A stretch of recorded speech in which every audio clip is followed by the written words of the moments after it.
Chapter 1. Star-Crossed Lovers. Our story is a tragic story of love and hate. It's a story of love between two young people and hate between their two families. Hate between the Montagues and the Capulets. The Montague family and the Capulet family were two of the richest families in the beautiful city of Verona. But they hated each other. The heads of the two families hated each other. The children hated each other. Even the servants hated each other. Our story starts on a very hot day in the summer. Everyone was feeling very hot and very angry. Some servants from the Capulet family were walking across the main square in Verona. They were chatting. Suddenly, they heard voices behind them. "Look! Capulet dogs!" the voices shouted. The servants quickly turned round. They saw a gang of Montague servants on the other side of the square. "Montague rats!" they shouted back. "Let's fight them!" The Montague and Capulet servants ran towards each other. "Fight! Fight! Fight!" they all shouted.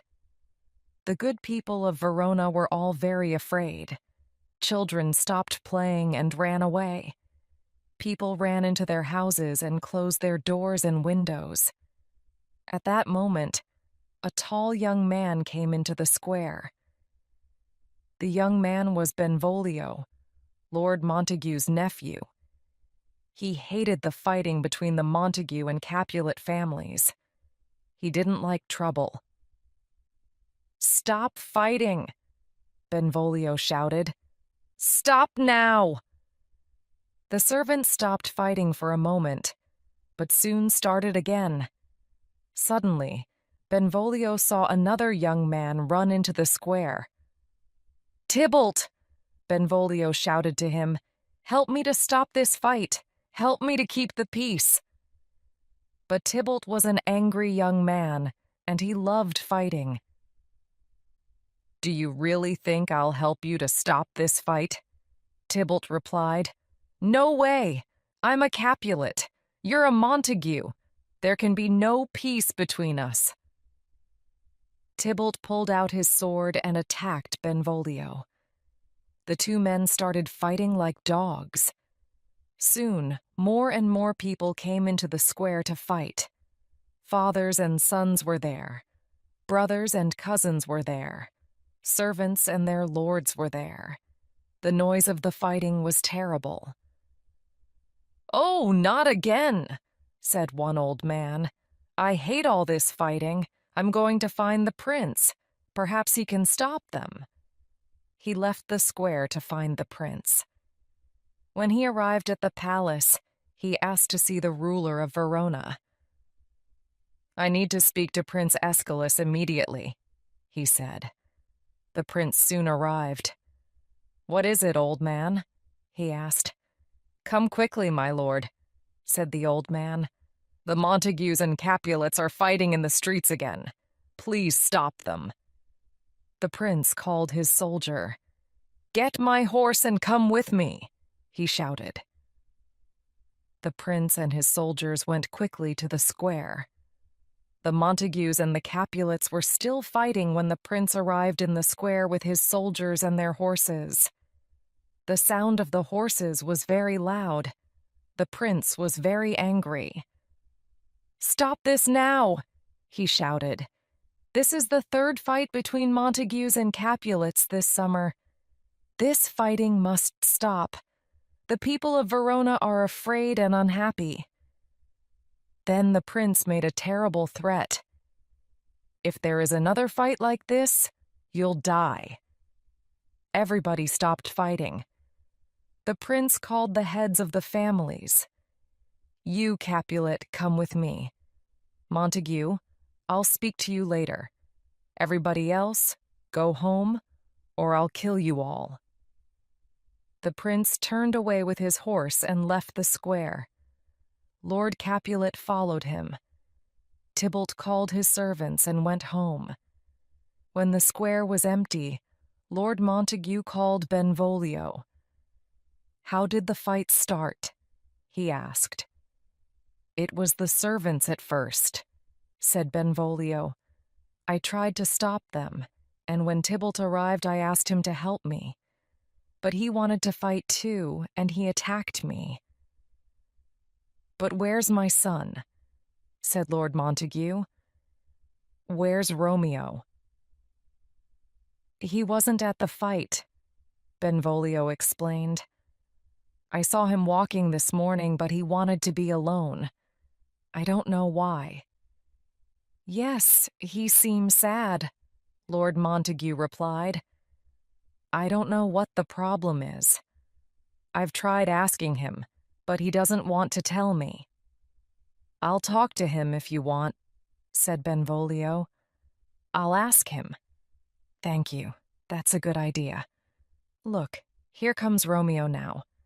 I'll leave you to talk to him." Lord Montague left the square, too. "Hello, Romeo," said Benvolio to his friend. "Why are you so sad?" "I'm in love with a beautiful girl," replied Romeo. "I love Rosalind, but she doesn't love me." "Poor Romeo. Why don't you forget her? There are lots of other beautiful girls here in Verona." But Romeo was still very sad. "There's only one girl for me, and that's my lovely Rosalind. I'll never love anyone else." Lord Capulet returned home after his visit to the prince. He was pleased to see that a young friend, Count Paris, was at his house. Count Paris asked about Capulet's conversation with the prince. "The prince is a very fair man. He's angry with us.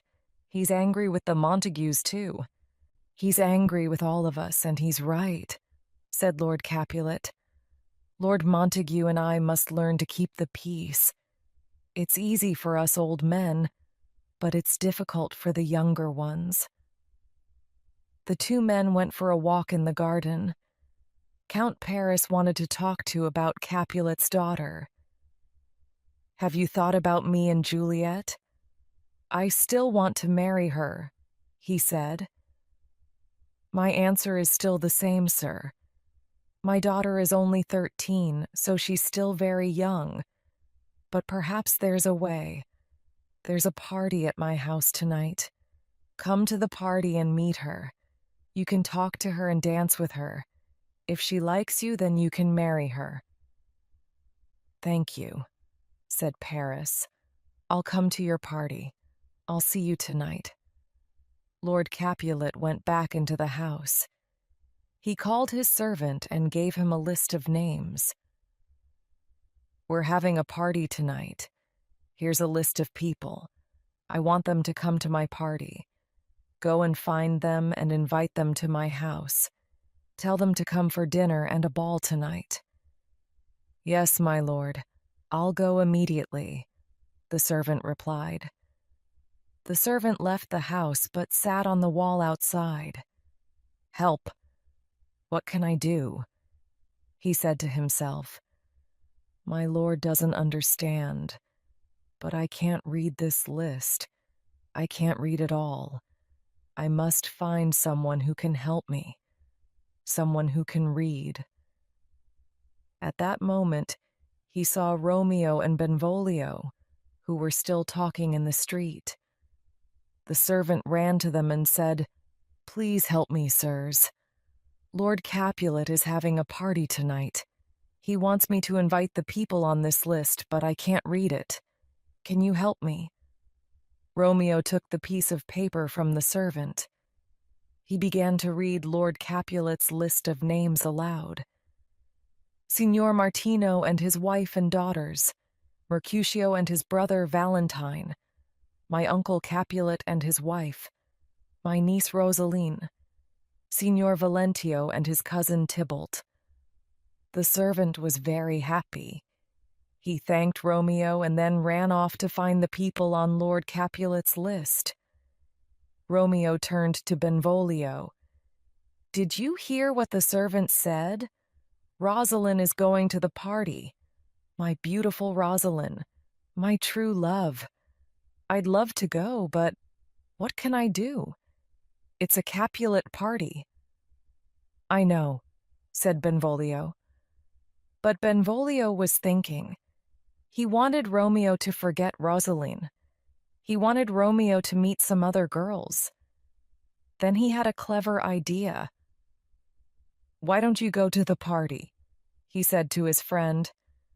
Are you crazy, Benvolio? They're Capulets and I'm a Montague. How can I go to their party? Wear a mask. No one will know who you are.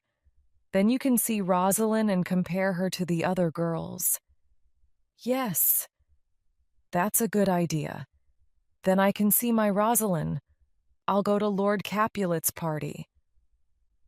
At Lord Capulet's house, everybody was preparing for the party. Servants were cleaning the rooms, preparing the tables and lighting the candles.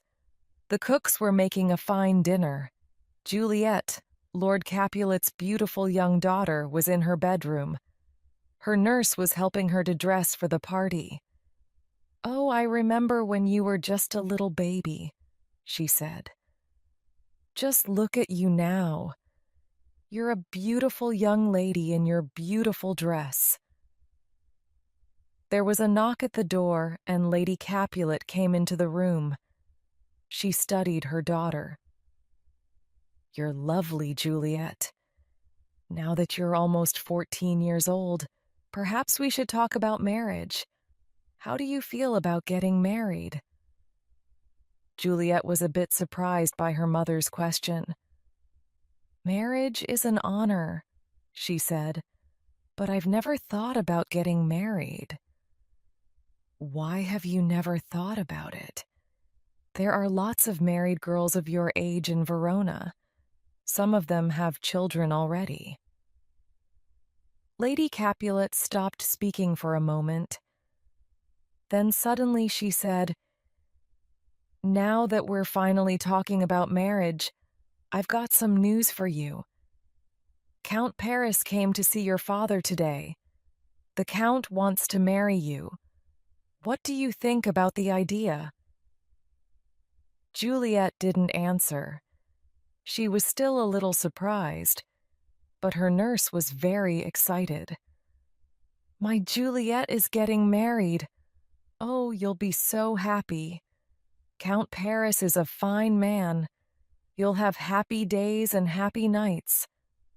Yes, he's a very fine man, said Lady Capulet. He's coming to the party tonight. You'll meet him then, Juliet, and I'm sure you'll like him. I'll try to like him, Juliet replied with a heavy heart. Just then, there was another knock at the door. One of the servants ran into the room. They're here, my lady. They're here. Your guests are arriving for the party. Dinner's ready. Chapter 2. A Rose by Any Other Name. Later that evening, Romeo and Benvolio were out in the street. They were dressed for the party. They were wearing their masks for the ball and were walking to Lord Capulet's house. Romeo's best friend Mercutio was with them. Mercutio wasn't a Capulet or a Montague. He was related to Prince Aeschylus, so he had an invitation to the party. He was a very good friend to have. He was almost always happy. He was funny, clever, and loved life. That night he was excited about the party and was dancing in the street. Romeo didn't feel the same. He looked sad. Come on, Romeo, you dance too. Oh, leave me alone, Mercutio. I don't feel like dancing tonight. You're in love. People in love always want to dance. What's your problem? I don't want to go to the party. I think it's a crazy idea. Mercutio looked at Romeo. But why? It'll be fun. You'll meet lots of new girls. I don't want to go to the party and I don't want to dance. I had a dream last night. Well, so did I. said Mercutio. Oh, ha ha. Yes, I'm sure you had a dream too, but mine was a nightmare. It was horrible. Romeo started to explain to his friends. He was worried because his dream was about death, and it made him think about an unhappy future. He didn't like it. Benvolio and Mercutio wanted to make Romeo feel better. They talked about love and happy dreams. They talked about girls and the party. They laughed and joked with him all the way to Lord Capulet's house. When they arrived, Lord Capulet was waiting in the hall. "Welcome, welcome. Come in. Come and dance. Come and enjoy yourselves," he said to everyone. "I'm too old for dancing these days, but you young people must dance. Dance, dance." The musicians were playing. The servants were working hard. Some guests were dancing and other guests were chatting. Everyone was having fun, except poor, sad Romeo. He was looking for his Rosalind. Then, suddenly, he saw a beautiful girl on the other side of the room. When he saw her, he immediately forgot Rosalind. He called a servant and said, "Who's that girl?" "Which girl do you mean, sir?" answered the servant. "The girl over there. The loveliest girl in the room. Who is she? She's so beautiful. She lights up the whole room. She's like a bright star on a dark night. No girl here is as beautiful as she is. I've already forgotten Rosalind. This girl is my true love." The servant didn't recognize the girl, but unfortunately, someone else recognized Romeo's voice. Someone recognized that Romeo was a Montague at a Capulet party. That someone was Tybalt. The dangerous, angry Tybalt from the fight in the square. Tybalt immediately took out his sword. "A Montague here? An enemy here? I'll kill him!" "Tybalt, stop!" shouted Lord Capulet. "I don't want a fight in my house." "But, uncle, this is Romeo, a Montague and our enemy, a Montague in your house. I'm going to kill him." "Stop now, Tybalt. Calm down. I know Romeo's a Montague, but he's not a bad young man. Leave him alone." Tybalt didn't answer. He ran out of the room. He was very, very angry with Lord Capulet and with Romeo. "I won't forget this moment," he said to himself. After Tybalt left, Romeo decided to speak to the beautiful girl. He didn't know her name. He didn't know that the beautiful girl was Juliet. He didn't know she was a Capulet. Romeo Montague was in love with Juliet Capulet. He went over to her. "I don't know who you are," he said, "but I know that I love you." "You're very handsome," she replied. "I think I love you too." Romeo kissed Juliet, and then they kissed again. They were in love. Juliet's nurse saw them. She was worried, so she called Juliet. "Your mother wants to speak to you. Go and see her now." Juliet went to find her mother, and Romeo asked the nurse about the girl. "Who is she?" he asked. "That's Juliet. She's Lord Capulet's daughter," replied the nurse. Romeo turned to his friend, Benvolio. "Oh no, I'm in love with the daughter of a Capulet. Benvolio, what can I do?" Benvolio was surprised, and he was also quite worried. "Come on now," he said quietly to Romeo. "We have to go. It's dangerous here." The two young men quickly left the party. When Juliet was alone again with her nurse, she asked about Romeo. "Who was that man?" "That was Romeo," replied the nurse. He's a Montague. Oh no, I'm in love with the son of Lord Montague. What can I do? Said Juliet. When Romeo left the party, he said goodbye to Benvolio and walked into the street behind Lord Capulet's house. He needed to think. From the street, he could see Lord Capulet's garden. It was a beautiful garden full of flowers and fruit trees. There was a high wall around the garden. He knew that his lovely Juliet was on the other side of the wall. He couldn't leave her now. He just couldn't leave her. He walked up and down the street again and again. He looked at the wall again and again. Then he decided. I must climb the wall and be near her, he thought. He quickly climbed the wall and went into the garden. Meanwhile, Mercutio was also leaving the party. He saw Benvolio in the street. "Where's Romeo?" asked Mercutio. "Has he gone home?" "No, look, there he is," replied Benvolio. "He's climbing the wall into Lord Capulet's garden." Mercutio laughed and called to Romeo. "Come on, Romeo, you're mad. Forget about Rosalind. She doesn't love you." "Shh," said Benvolio. "He'll hear you, and then he'll be angry with you." "You're right. I don't want him to be angry. I want him to be happy. I want to see him laughing again." "I know, but he's in love with Rosalind. His love's blind. Come on, let's leave him. I'm tired, and I want to go to bed." Benvolio and Mercutio left Romeo in the garden. They went home and went to sleep. They thought that Romeo was looking for Rosalind. They didn't know that Romeo was only thinking about Juliet, his Juliet.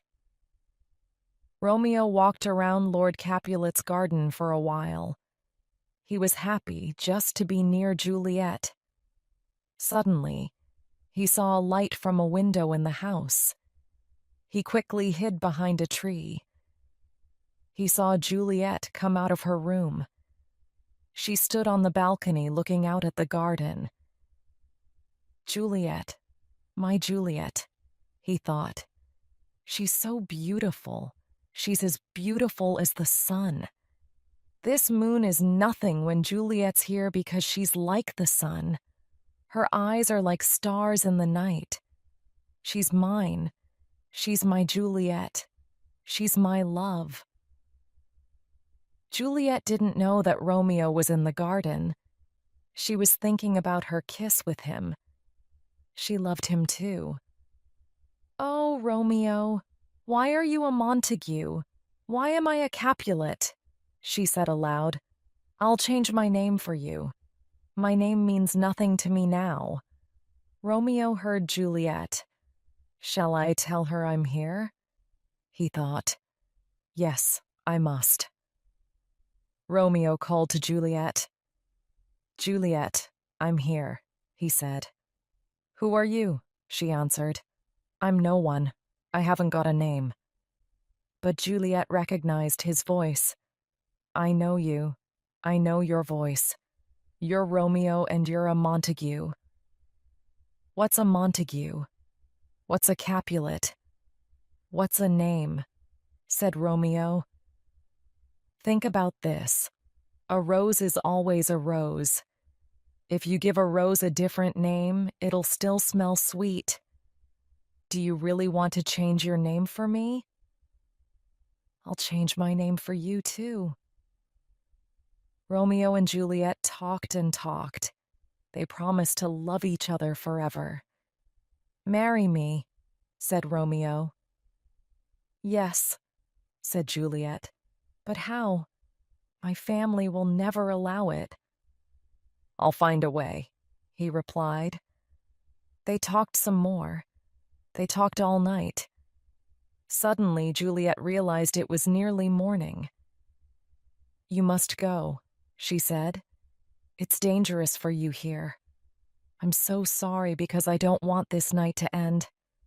I don't want you to go, but I know you have to." Romeo promised again to find a way to marry Juliet. Early the next morning, Romeo went to see his friend, Friar Lawrence. The friar was a wise old man, and he was Romeo's teacher. He knew a lot about herbs, which he used to make medicine. He knew which herbs were good and which herbs were dangerous. When Romeo arrived, Friar Lawrence was working hard in his garden. "Hello, Romeo. You're awake very early today." "Yes, Father, I didn't sleep last night. I'm in love." "Were you with Rosalind, my son?" "No, I don't love Rosalind. I never loved Rosalind. I'm in love with Juliet. I want to marry her and I need your help." Friar Lawrence was a bit surprised. He was also a little angry with Romeo.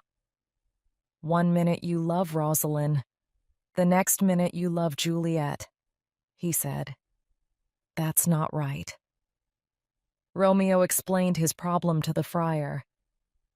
"When I was with Rosalind, I didn't understand love. Then, when I met Juliet, I suddenly understood everything. Juliet is my real love." The friar listened carefully, and he realized that Romeo really was in love with Juliet. He decided to help them. "Yes, I'll help you," he said. "This marriage is a good thing, and perhaps it'll stop all the hate. Perhaps Montagues and Capulets will be friends when you're married. Yes, I'll help you both." Chapter 3. A Plague on Both Your Houses. In the streets of Verona, Mercutio and Benvolio were looking for Romeo. "He didn't go home last night, you know," said Benvolio. "And there's a letter for him. I spoke to his servant." "Who's the letter from?" said Mercutio. "Tybalt." "Oh no! Has Tybalt challenged him to a fight?" "Yes, he has." The two friends were worried about Romeo. Tybalt was dangerous and Romeo was in love. He was a lover, not a fighter. Tybalt was an expert fighter. He was like a lion, the mad, angry lion. Romeo came round the corner into the street. He was smiling. "Ah, hello, Romeo. Where did you go last night? We lost you after the party." "Yes, I'm sorry. I had things to do." "That's okay, but you look happy this morning. That's a nice change. It's good to see the old Romeo again." Romeo laughed and joked happily with his friends. Then Juliet's nurse arrived. She was looking for Romeo. "Who's that fat old lady?" said Mercutio. "She's looking for you. Perhaps she's in love with you. Run, Romeo, run." "You rude young man," said the nurse. "I must speak to Romeo alone. I have a message for him. Go away, you horrible teenagers." Mercutio and Benvolio went away. They were laughing. Romeo turned to the nurse. "Mercutio was rude. I'm sorry," he said. "Yes, Mercutio was very rude. I hope you aren't a rude young man, too. My Juliet is a lady and she's very young. You must be kind to her." "I know, of course I'll be kind. I love her." Romeo explained his plan to the nurse. "Tell Juliet to meet me this afternoon. Tell her to come to Friar Lawrence's house. We're getting married there. Oh, and tell her not to worry. Everything will be fine." The nurse ran home to Juliet. Juliet was sitting in the garden. She was waiting for news from Romeo. Finally, the nurse arrived.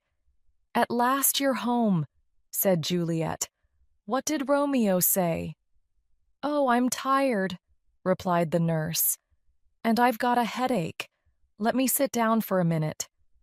"No, please tell me, is the news from Romeo good or bad? What did he say?"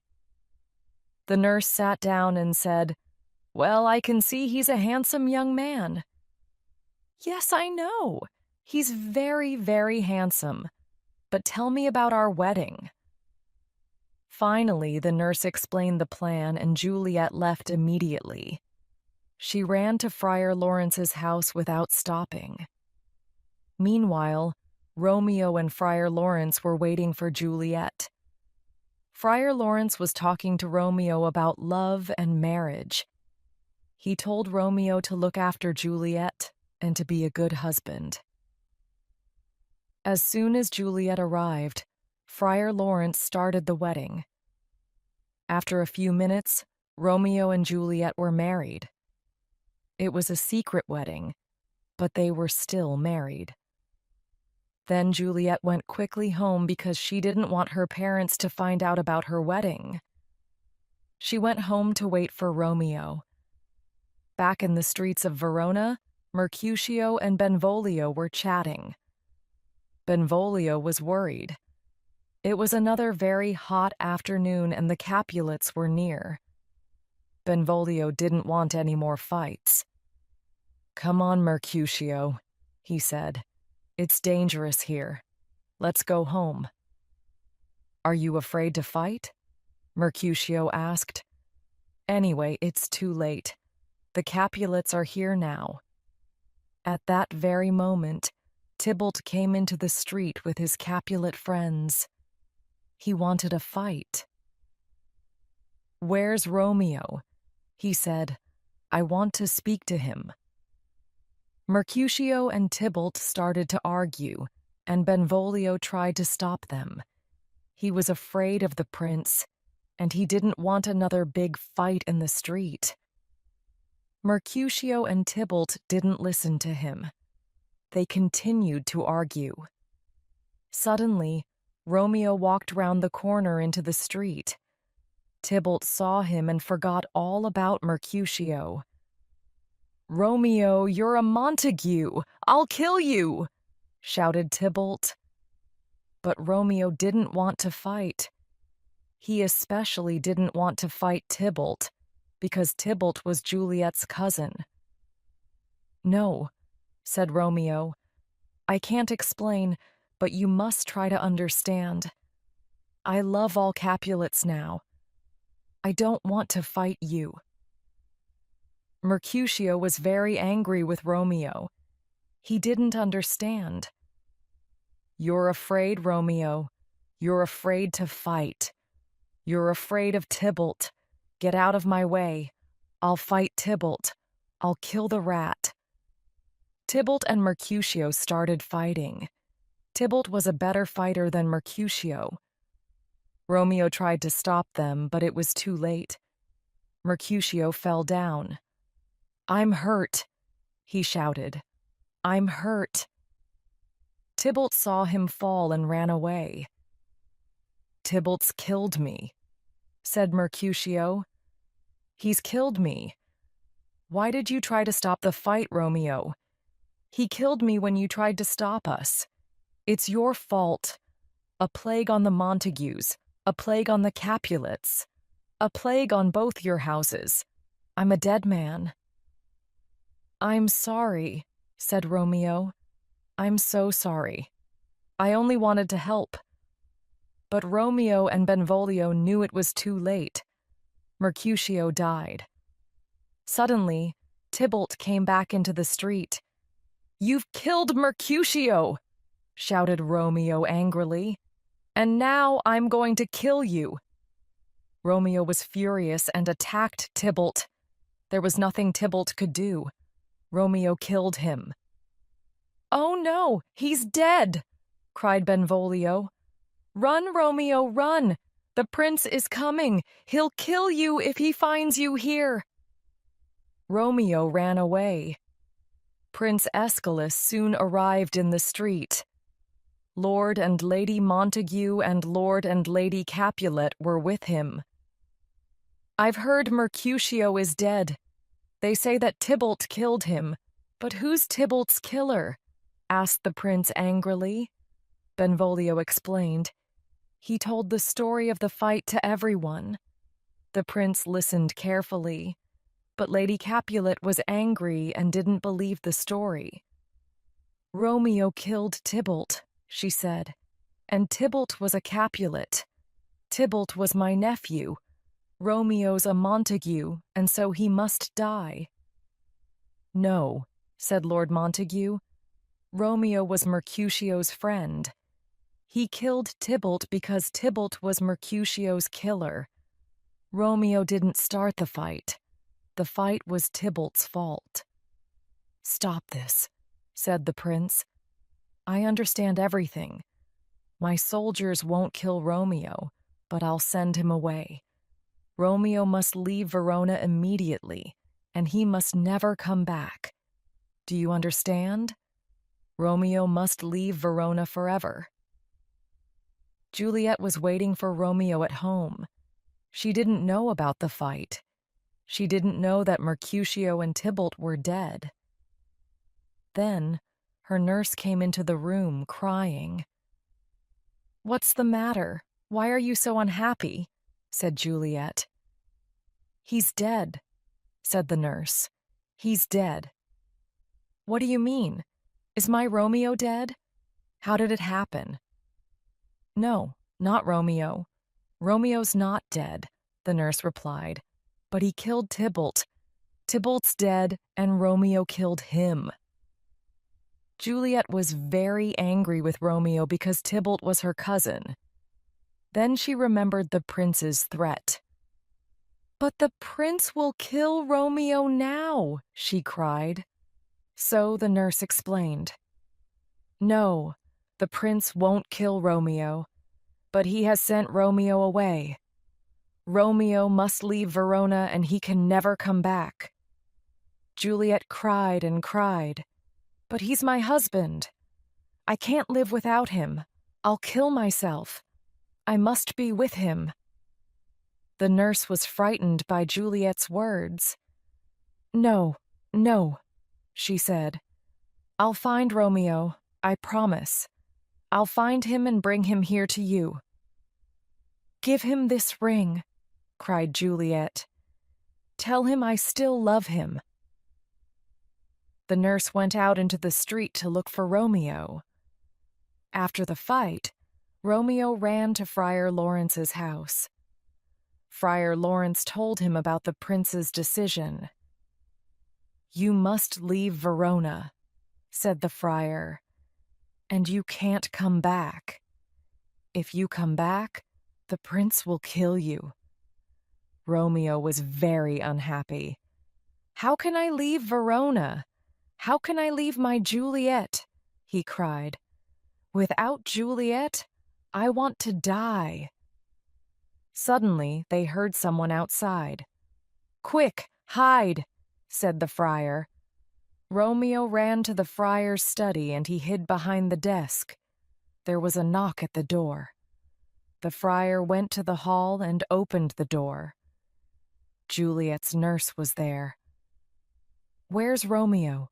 she asked. "I must speak to him. Juliet is very unhappy." Romeo came out of the study. "Does Juliet hate me now?" he said. "I killed her cousin. Number, she gave me this ring for you. You must come to see her," answered the nurse. "Juliet knows about the fight, and she knows about the prince's decision.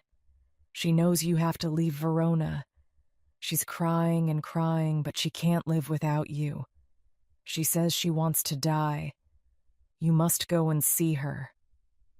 "Go to Juliet," said the friar, "but you have to leave Verona before morning.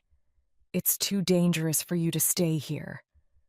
Tomorrow morning, you must go to Mantua. Don't worry, I'll send messages to you about Juliet."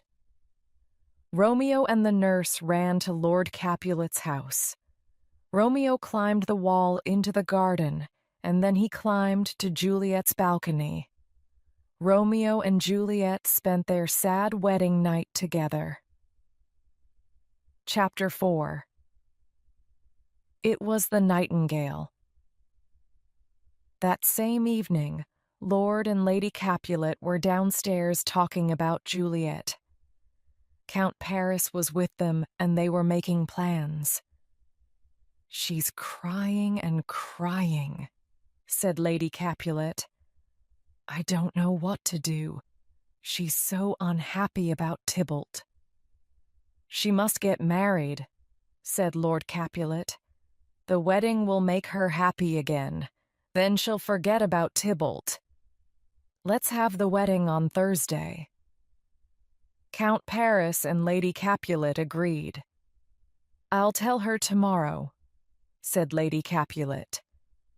Very early the next morning, Romeo and Juliet were still together in Juliet's room. "I must go," said Romeo sadly. "The larks are singing and the sun is coming up. I don't want anyone to find me here." Juliet wanted him to stay. "But it's still dark. It isn't morning yet," she said. "That isn't a lark. It's a nightingale you can hear." Romeo knew that it wasn't true, but he stayed a little longer.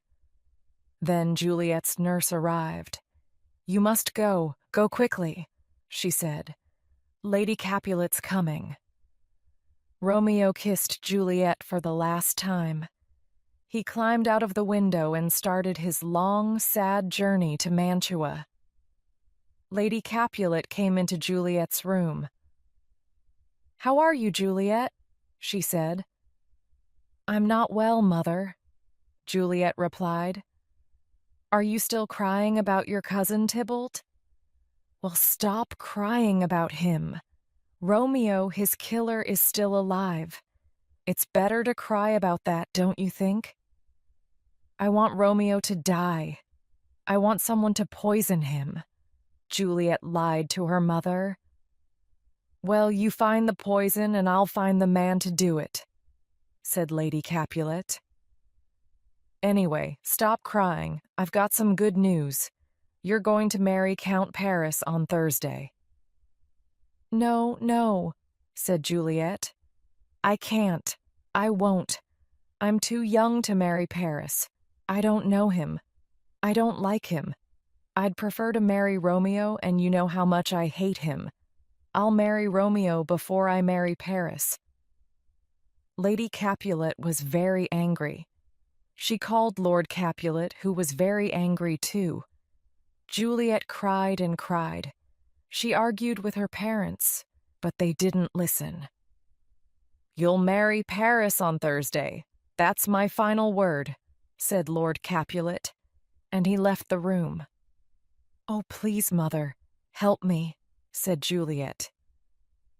"Number, you'll marry Paris, and that's my final word too," said Lady Capulet, and she followed her husband out of the room. Juliet turned to her nurse to ask for help. "What can I do?"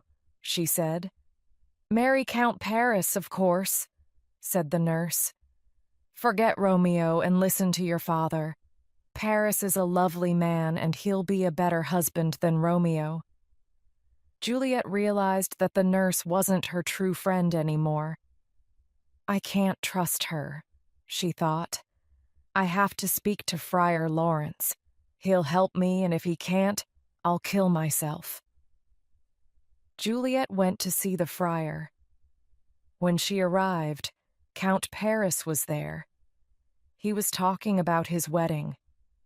The friar was very worried because he knew that the wedding was impossible.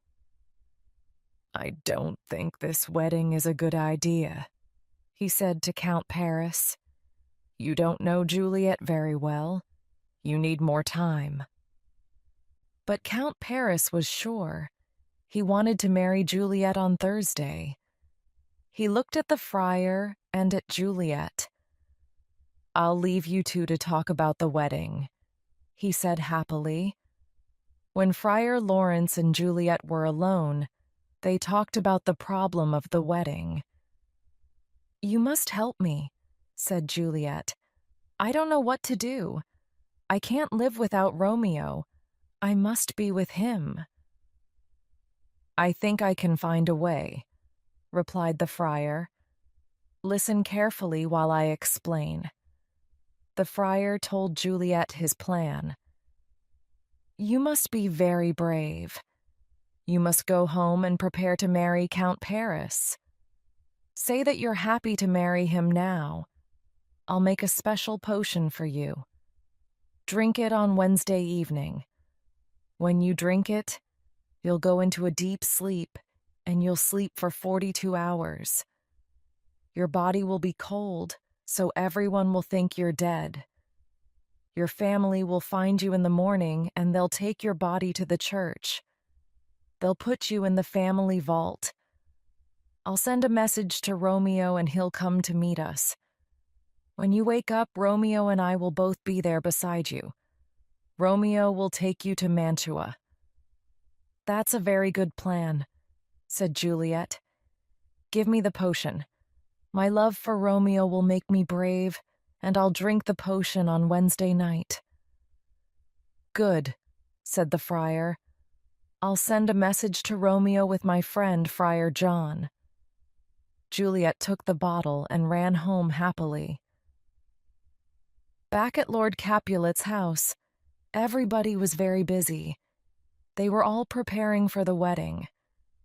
In the kitchen, there were 20 cooks who were working very hard. In the hall, the musicians were getting ready. Some of the servants were decorating the hall with flowers. Others were preparing the tables. Lord Capulet was giving instructions to everyone. Juliet came into the room and spoke to her father. "I'm sorry, Father," she said. "I was wrong. I'll marry Count Paris on Thursday. I'll be happy to marry him." Her father was very pleased. "Good," he said. "I'm happy you've changed your mind. We won't wait until Thursday. Let's have the wedding tomorrow. I'll send a message to Friar Lawrence and to Count Paris now." Juliet went to her room alone. When she was in her room, she looked at the potion. She was worried, and suddenly she didn't feel very brave anymore. "Maybe it's dangerous to drink this potion. Maybe it's poison," she thought. "Maybe I won't wake up. Maybe it won't work. Maybe I'll wake up early. Maybe Romeo won't be there. Maybe I'll wake up and see Tybalt's dead body. Maybe I'll see Tybalt's ghost." She was very worried. But then she thought of her Romeo, and she felt brave. She drank the potion and went into a deep sleep.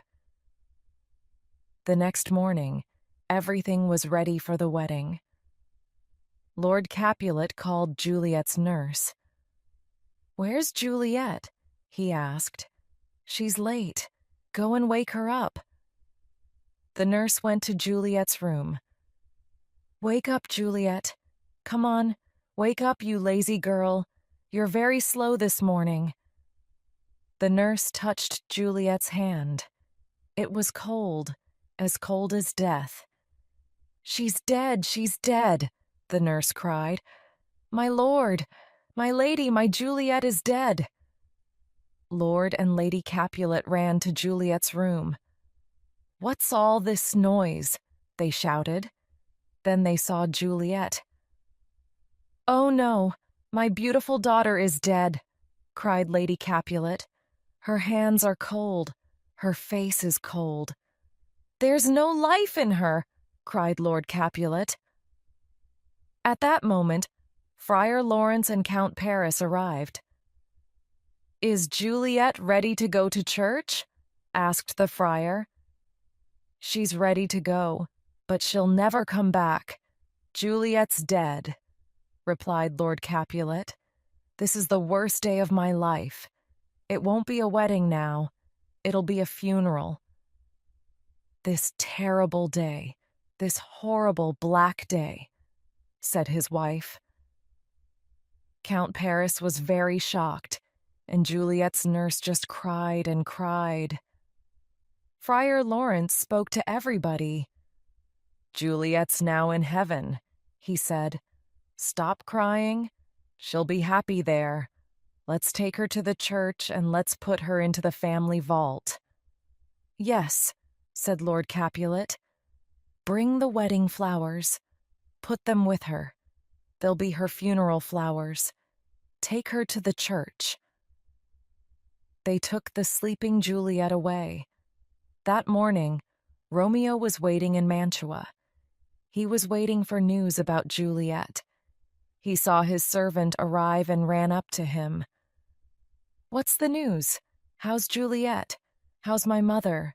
How's my father? Tell me everything."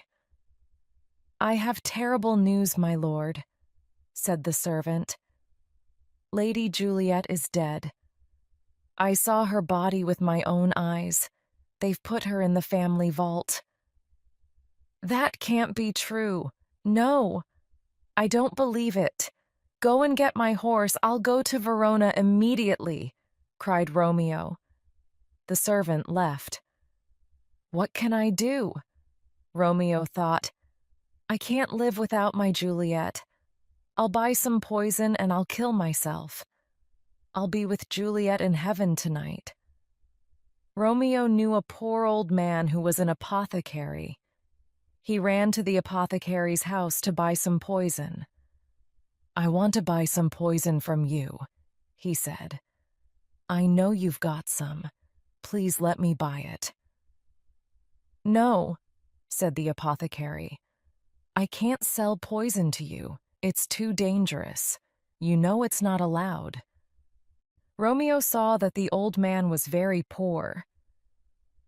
"Look," he said, "here are 40 gold pieces.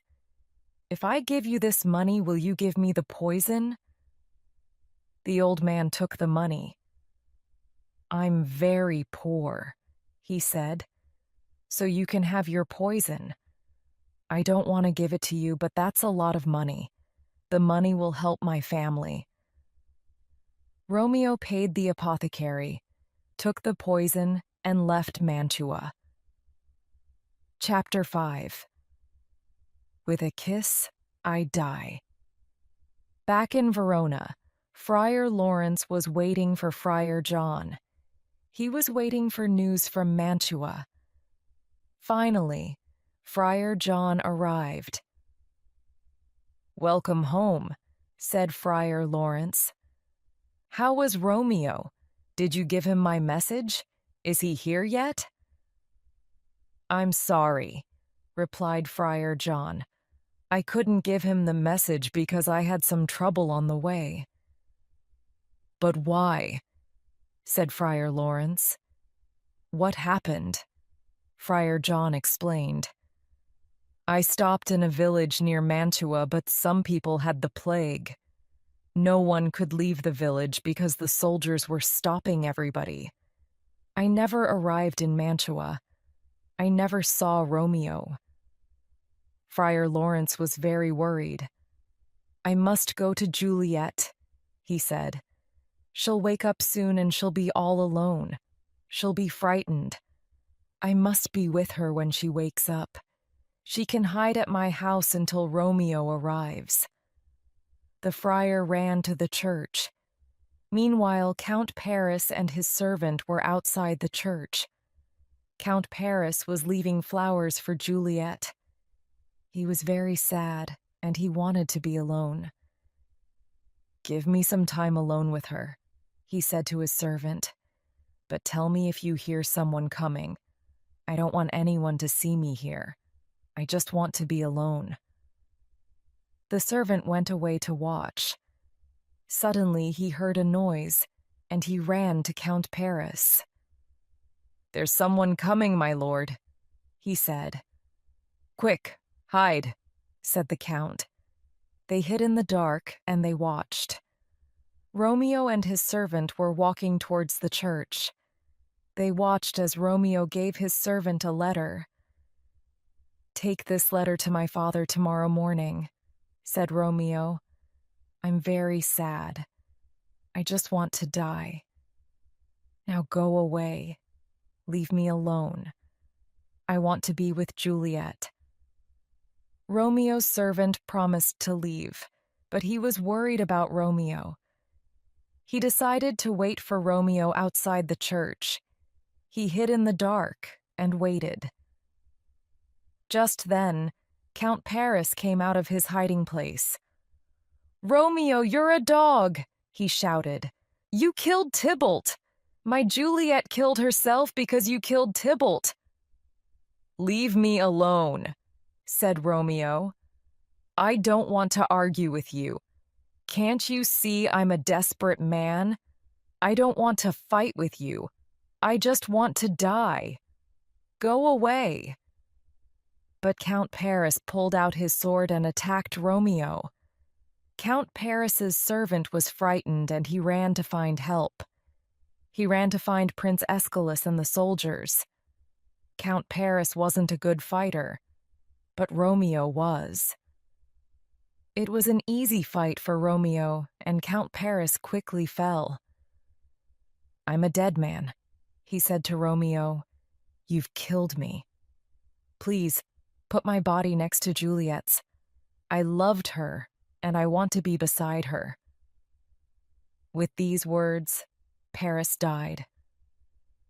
Romeo carried the Count's body into the Capulet family vault. He saw the sleeping Juliet. She looked dead. Romeo looked sadly at her. "Why did you have to die?" he said.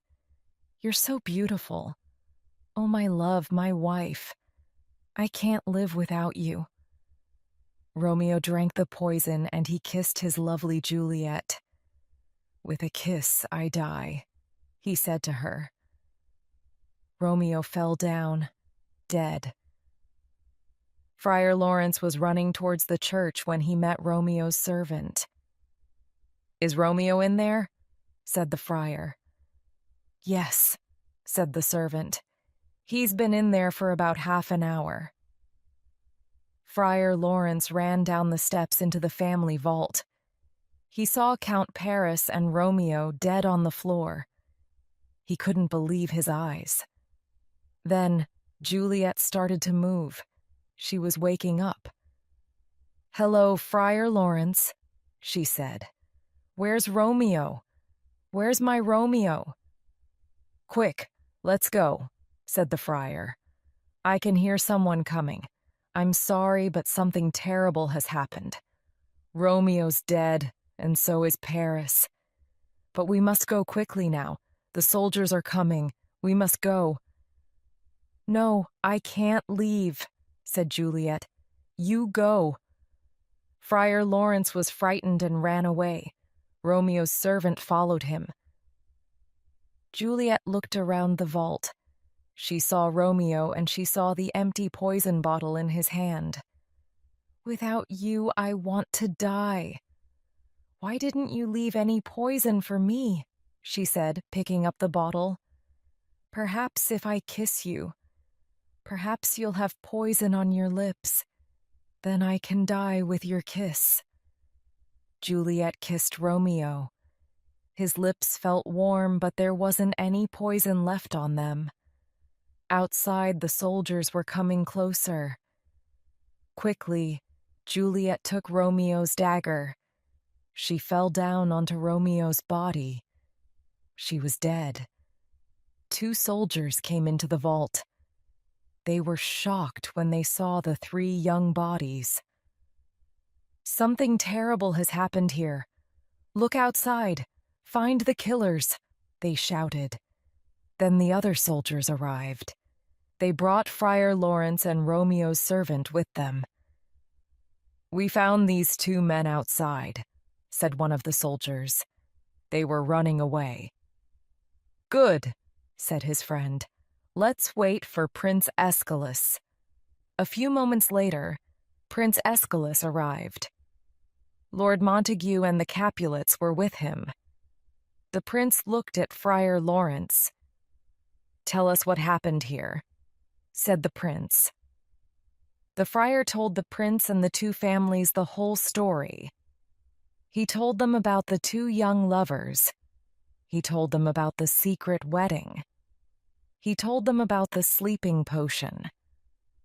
Finally, he told them about the tragic problem with the message which never arrived. Everybody listened sadly. "This is all our fault," said Lord Capulet. He turned to Lord Montague. "Please take my hand. Our children loved each other. They died because of our hate. We must stop this hate now." "Yes," said Lord Montague, and he took Lord Capulet's hand. "So many people have died. Mercutio, Tybalt, and Count Paris. Last night, my wife, Lady Montague, died of sadness. Now this final tragedy, this final woe, Romeo and his young Juliet. The two families decided to build a statue of the two lovers, a statue of Juliet with Romeo by her side. This is a sorry story," said the prince. "Go away and think. Go away and think about what your hate has done. Think about Romeo and his Juliet. Think about Juliet and her Romeo because," he said, "there never was a story of more woe than the story of Juliet and her Romeo.